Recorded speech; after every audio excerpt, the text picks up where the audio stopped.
बिस्मिल्लाहिर्रहमानिर्रहीम। अस्सलाम वालेकुम। उम्मीद करता हूँ आप सब ठीक ठाक होंगे, खैरियत से होंगे।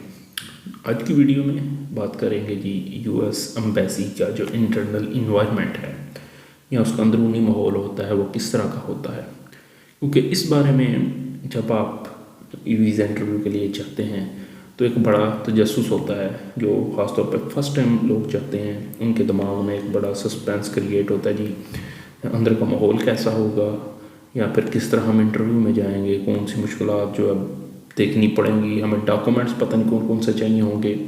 तो जब आप जहरी सेंटर में जाते हैं इस्लामाबाद में तो डिफरेंट किस्म के एजेंट या फिर वो जो डॉक्यूमेंटेशन वाले होते हैं वो आपको घेर के ले जाते हैं कि हाँ जी हम आपको डॉक्यूमेंटेशन करके देते हैं, आपके डॉक्यूमेंट सेटल करके देंगे। तो आपको इस तरह वो अपने कैबिन में ले जाते हैं या फिर ऑफिस में लेकर जाते हैं।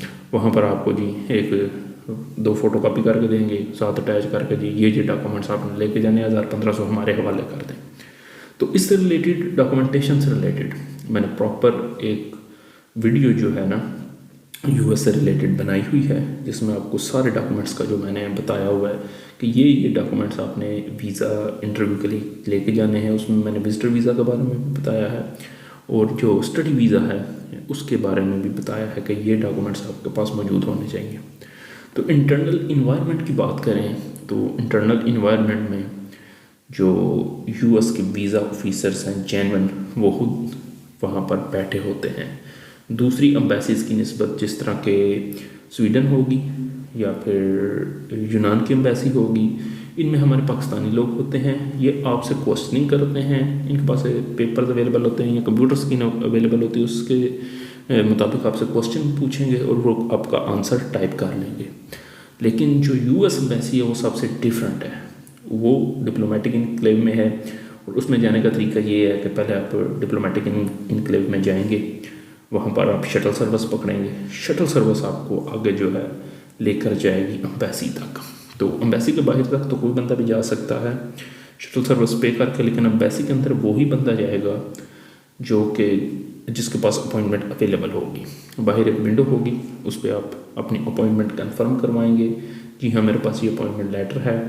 तो वो आपको कंफर्म करने के बाद आपके DS-160 पे आपको एक स्टैम्प लगा के देंगे और आपकी वो है अपॉइंटमेंट अपने पास रख लेंगे। उसके बाद आप एम्बेसी में एंटर होंगे, फर्स्ट फ्लोर पे जाएंगे, वाया चेयर लिफ्ट के थ्रू भी आप जा सकते हैं, एलिवेटर या फिर सीढ़ियों के थ्रू भी आप जा सकते हैं।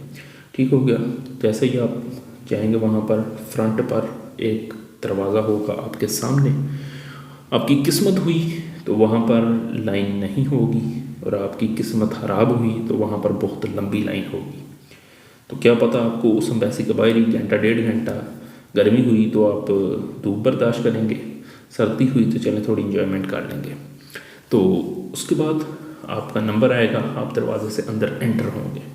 वहाँ पर आपको 3 काउंटर या 4 काउंटर नज़र आएंगे और 5 या 6 भी हो सकते हैं, जितने उन्होंने जो है ना अपने हिसाब से अरेंज करना होते हैं वो कर लेते हैं, क्योंकि 5-6 काउंटर होते हैं। जो इमिग्रेंट वीज़ाज़ हैं उनको वो अलग डील कर रहे होते हैं दूसरी साइड पे, और जो इस तरफ होगा आपकी जिस तरफ से आप इंटरेस्ट है वहाँ पर आप नॉन इमिग्रेंट वीज़ाज़ को जो है ना डील कर रहे होते हैं। विजिटर वीज़ा हो गया या फिर आपका दूसरा वीज़ा जो कहते हैं स्टडी वीज़ा हो गया। सबसे पहले आपको एक लाइन में लगाएंगे जहाँ पर आपकी पिक्चर कैप्चर की जाएगी, आपका DS-160 चेक किया जाएगा और फिर आपको कहा जाएगा कि अपने फिंगरप्रिंट्स जो है ना मशीन के ऊपर रखते हैं। आप पूरे के पूरे हाथ ऐसे रखेंगे, फिर आपके थम्स को स्कैन करेंगे। ओके करने के बाद सारा कुछ, अगर आप स्टूडेंट है तो आपकी सर्विस फी भी जो है ना वहाँ पे चेक होगी और बाकी केसेस में सिर्फ आपका DS-160 वगैरह चेक करके तो आपको नेक्स्ट फॉरवर्ड कर दिया जाएगा। तो जब आप फॉरवर्ड हो जाएंगे नेक्स्ट लाइन में, उसके बाद जो 3 वीज़ा ऑफिसर्स हैं वो फ्रंट पे बैठे होंगे, खड़े होकर अपने इंटरव्यू देना होता है, लेकिन उससे पहले आपको कुर्सियों पे बैठा दिया जाता है कि जी अपनी अपनी लाइन में बैठ जाएं, आप इस लाइन में, आप इस लाइन में, आप इस लाइन में।